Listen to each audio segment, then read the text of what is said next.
Assalamualaikum warahmatullahi wabarakatuh. Waalaikumsalam warahmatullahi wabarakatuh. Innal hamdalillah nahmaduhu wa nasta'inuhu wa nastaghfiruhu wa nu'minu bihi wa natawakkalu alaihi wa na'udzu billahi min syururi anfusina wa min sayyiati a'malina. Man yahdihillahu fala mudilla lahu wa man yudlilhu fala hadiyalah. Ashhadu an la ilaha illallah wahdahu la syarika lah wa ashhadu anna sayyidana wa maulana Muhammadan abduhu wa rasuluh. Allahumma salli wa sallim wa barik alaihi wa ala alihi wa ashabihi wattabi'ina lahum bi ihsanin ila yaumiddin, amma ba'd. Faqad qala Allah subhanahu wa ta'ala fi kitabihil karim ba'da a'udzu billahi minasy syaithanir rajim. Qul bi fadlillahi wa bi rahmatihi fabidzalika falyafrahu huwa khairum mimma yajma'un. Wa qala aidan wa dzakkirhum bi ayyamillah. Waqala an-nabiyyu sallallahu alaihi wasallam wadittu anni laqitu ikhwani qalu ya Rasulullah awalaysa nahnu ikhwanuk qala antum ashabi walakin ikhwani alladhina amanu bi wa lam yarawni aw kama qala Rasulullah sallallahu alaihi wasallam.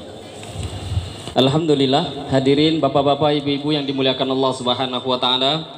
Pertama dan terutama sekali, mari kita bersyukur pada Allah Subhanahu wa ta'ala dengan mengucapkan Alhamdulillahi Rabbil Alamin. Berselawat kita pada Rasulullah Sallallahu Alaihi Wasallam dengan mengucapkan Allahumma salli ala Sayyidina Muhammad wa ala ali Sayyidina Muhammad.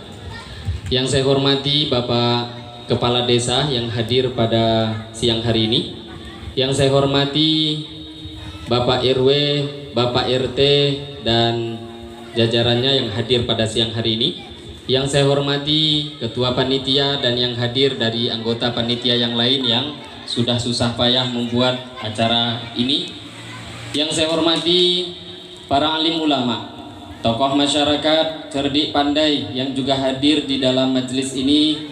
Yang besar tidak bisa disebutkan gelarnya, yang kecil tidak bisa disebutkan nama, yang insya Allah Bapak Ibu yang hadir semua, kita yang ada di sini, semoga semua mendapatkan rahmat daripada Allah Subhanahu wa ta'ala. Amin ya Rabbal Alamin. Hadirin Bapak Ibu yang dimuliakan Allah Subhanahu wa ta'ala, syukur kita lagi dan lagi pada Allah. Kita duduk berkumpul di tempat ini semua adalah semata-mata rahmat pertolongan daripada Allah Subhanahu wa ta'ala.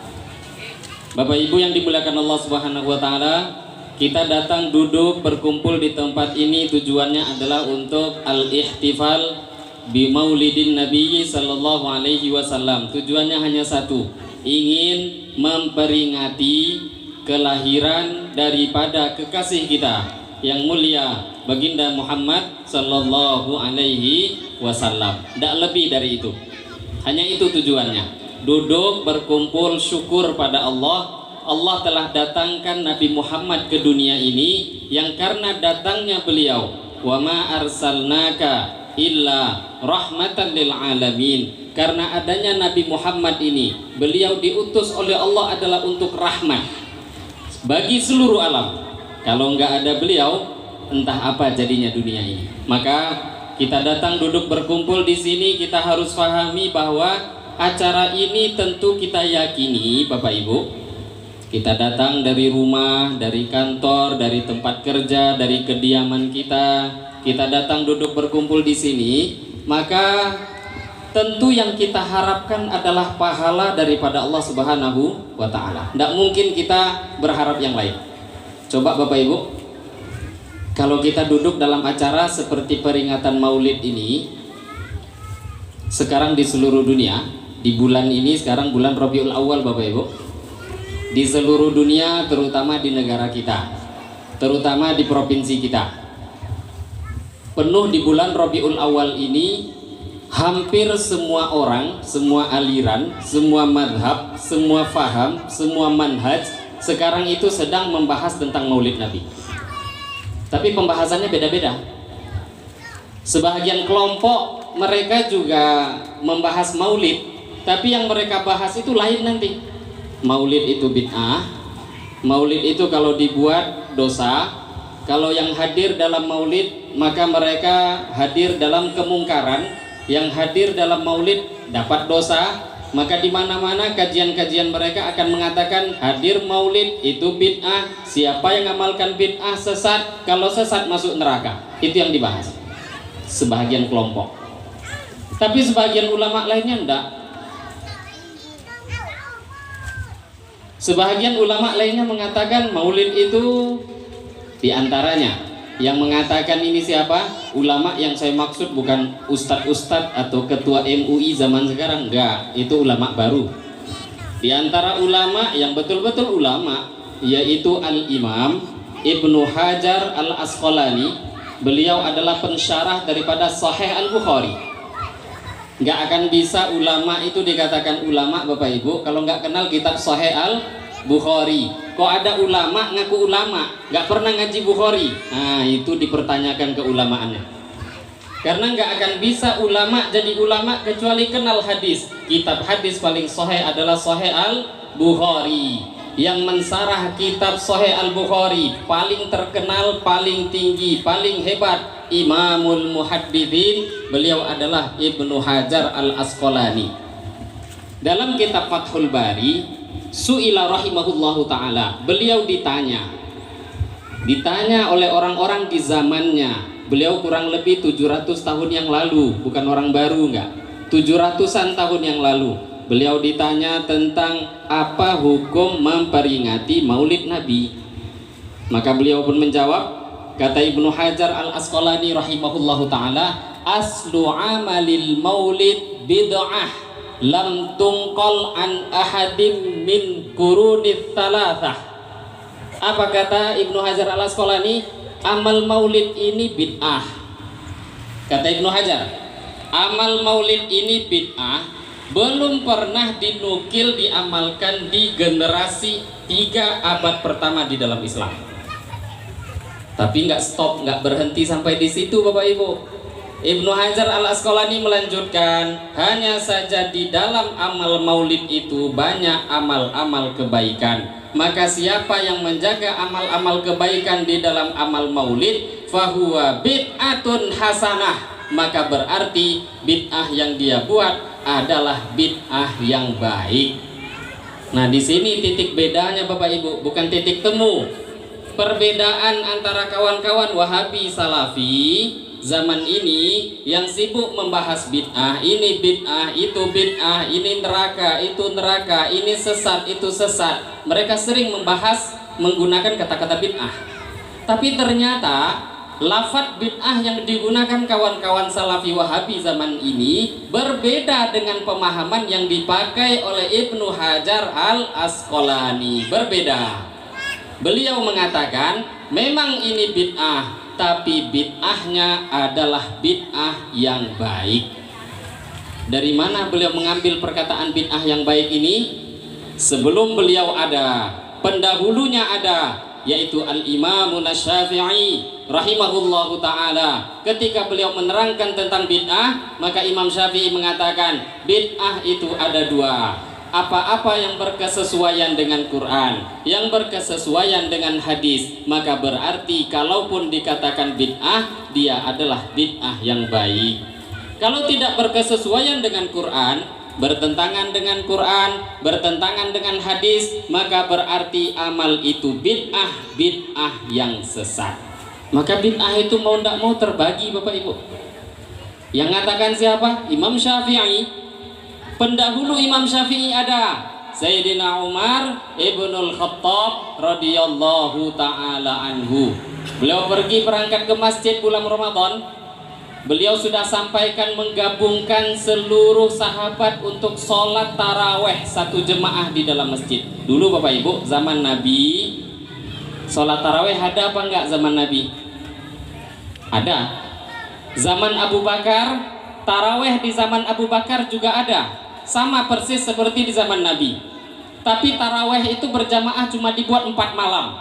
Malam kelima, keenam sampai akhir itu sahabat buat taraweh itu sendiri-sendiri. Dan amalan taraweh sendiri-sendiri, kelompok-kelompok kecil diteruskan oleh Abu Bakar Siddiq radhiyallahu ta'ala anhu. Di pojok kanan masjid ada satu grup 3-4 orang berjamaah. Sebelah kanan masjid ada lagi satu jemaah. Di bagian belakang masjid ada lagi satu jemaah. Di teras masjid ada lagi satu jemaah. Berkelompok-kelompok. Jadi satu masjid waktu itu, zaman Nabi, zaman sahabat, tarawehnya banyak kelompoknya. Siapa yang ada hafalan Quran, dia jadi imam. Terkadang bergantian.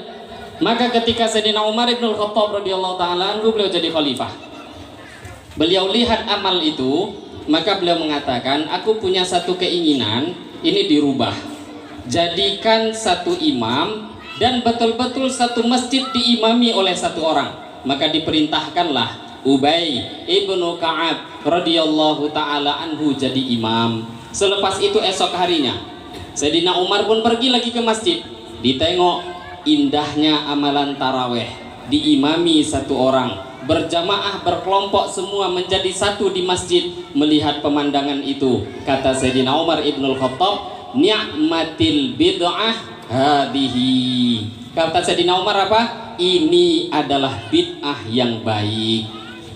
Jadi ucapan bid'ah yang baik itu, Bapak Ibu, sudah ada dipakai oleh para sahabat radhiyallahu ta'ala anhum ajma'in. Lah cuma sayang, zaman sekarang ini ketika kita sampaikan Quran, hadis, sahabat, dan sahabat nggak sembarangan.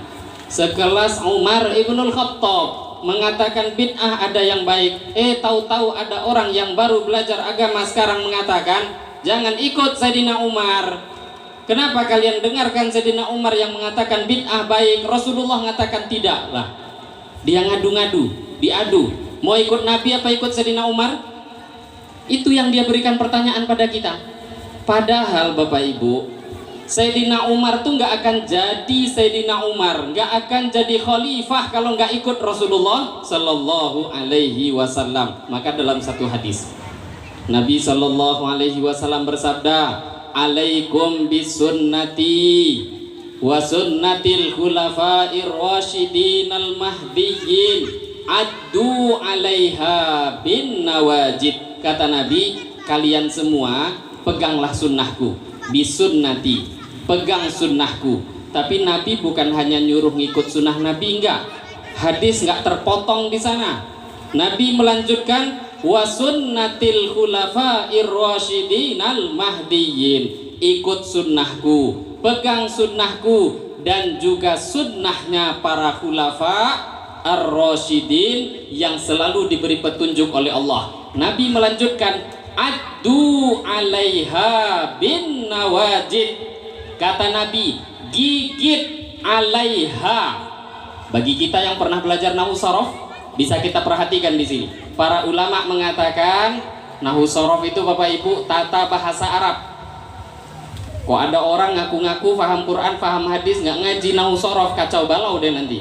Nabi mengatakan addu alaiha, gigitlah sunnah tadi. Alaiha, ha itu domir kata ganti untuk satu orang perempuan, atau kata ganti satu orang. Padahal ha di situ kembalinya kepada sunnah Nabi dan sunnahnya khalifah. Ini kata para ulama, kok kembalinya kepada satu perkara? Padahal di situ Nabi beda, ada khalifah juga banyak. Paling tidak khulafaur rasyidin ada 4, ada Nabi, ada 4 khalifah. Kenapa Nabi mengatakan kembali kepada satu? Maknanya Nabi dari zaman dulu sudah memberitahu sunnahku, sunnah khalifah Abu Bakar, Umar, Uthman, Sayyidina Ali bin Abi Thalib radhiyallahu ta'ala anhum. Mereka itu sama sunnahnya dengan sunnah Nabi sallallahu alaihi wasallam, gak ada bedanya. Maka siapa yang ikut Sayyidina Ali, maknanya ikut Nabi. Siapa yang ikut Sayyidina Utsman, maknanya ikut Nabi. Kalau ikut Sayyidina Abu Bakar, maknanya ikut Nabi. Siapa yang ikut Umar ibnul Khattab, berarti dia juga ikut Rasulullah sallallahu alaihi wasallam. Lah kalau dia adu-adu, dia tentang-tentang antara Nabi dengan sahabat, itu orang tidak ngerti agama. Hadirin Bapak Ibu yang dimuliakan Allah Subhanahu wa taala. Maka ulama sekelas Ibnu Hajar Al-Asqalani sudah beritahu, amal ini pun memperingati Maulid Nabi. Kalaupun dikatakan bid'ah, adalah bid'ah yang baik. Maka jangan kita ragu untuk hadir dalam majelis-majelis Maulid Nabi. Jangan ragu Bapak Ibu. Para ulama mengatakan baik, satu amal baik ditinggalkan, kenapa? Hanya saja mungkin kita di mana-mana buat acaranya hanya lebih dominan tablik akbar. Jarang-jarang tablik akbar tuh pakai dalil, ngaji-ngaji, ada Quran, ada hadisnya, jarang. Hadirin Bapak Ibu yang dimuliakan Allah Subhanahu wa taala, kita perlu mendengarkan sedikit kisah dulu ketika Nabi Shallallahu alaihi wasallam baru dilahirkan. Kita perlu tahu Bapak Ibu, yang mulia Baginda Muhammad Sallallahu Alaihi Wasallam, beliau memiliki beberapa orang paman. Nabi punya banyak paman. Di antara paman Nabi ada namanya Hamzah. Di antara paman Nabi ada namanya Abbas. Di antara paman Nabi ada yang bernama Abu Lahab.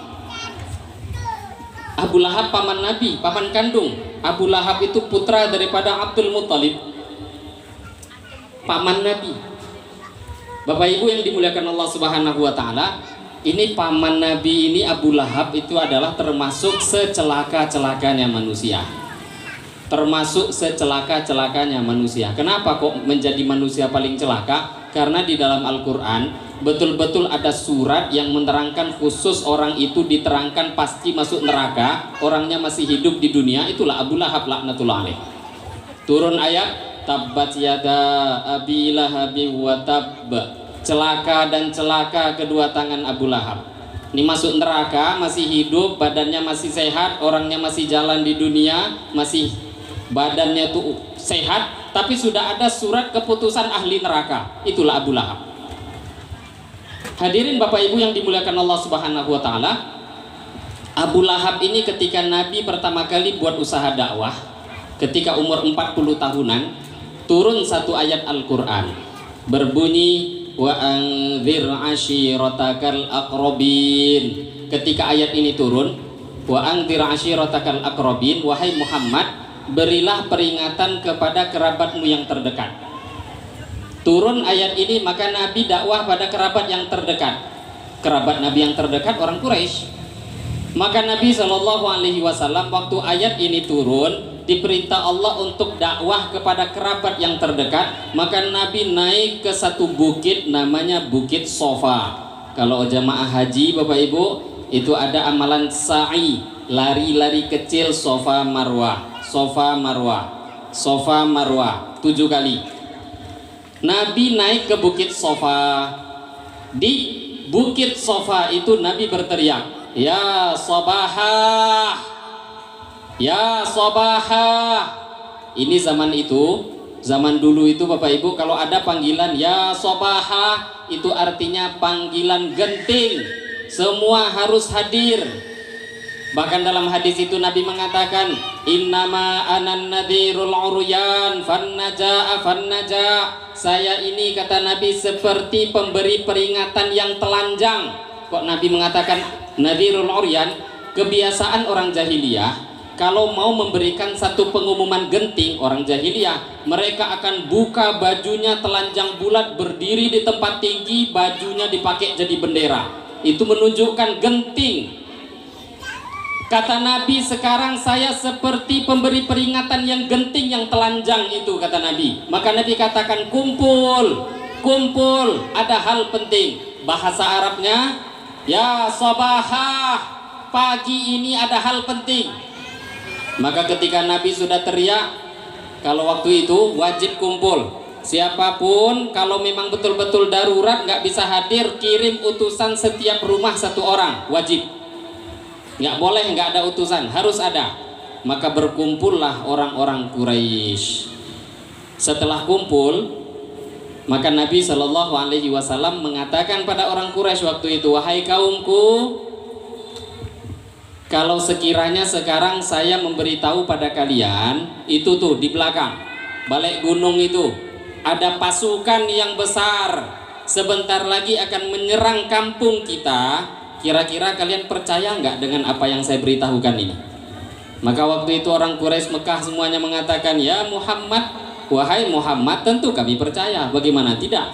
Seumur hidup, mulai engkau lahir sampai sekarang, bohong tuh gak pernah walaupun satu kali.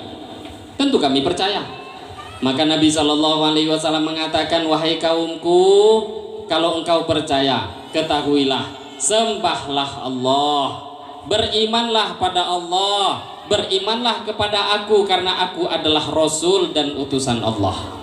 Dan ketahuilah, setelah dunia ada akhirat, setelah dunia ada akhirat, setelah dunia ada akhirat. Ini yang disampaikan Nabi. Maka ketika mendengarkan ucapan daripada Rasulullah SAW, berdirilah Bapak Ibu, berdirilah satu orang yang paling celaka dari mereka. Siapa yang paling celaka yang berdiri? Ternyata yang berdiri adalah Abu Lahab laknatullah alaih. Berdiri marah-marah.